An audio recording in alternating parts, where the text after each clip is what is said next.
Sana naman i-movie to kasi mas maganda pa siya sa Twilight. Uy, ngayon tayo nag-usap, anak ha. Ano yung mga balita sa school nyo? Sa school? Ay, may nakita ko sa part-time ko. Ano? Naka-all Kaklase mo yun? Hindi. Naka-all, baka kilala yun. Naka-black siya. Tapos, grabe yung short niya, parang fitted na fitted. Ay, Grabe, mapapansin mo talaga yung ano. Hindi nga lang alam kung malago lang po. Grabe talaga. Tapos, basta parang masil-masil na ewan. Pati nga sa school namin ang daming bakat eh. Lalo na sa mga lalaki. Lagi ba sila pwedeng kayo na gano'n? Kaya sa mga bakat. Hindi kasi kapag tingin mong gano'n, makikita mo kagad bakat. Doon ka kagad mapapatingin. Ano yung pagtingin mo doon? Babala Kung pag gano'n.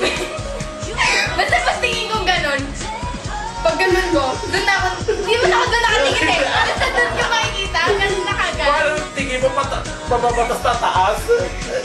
Bakit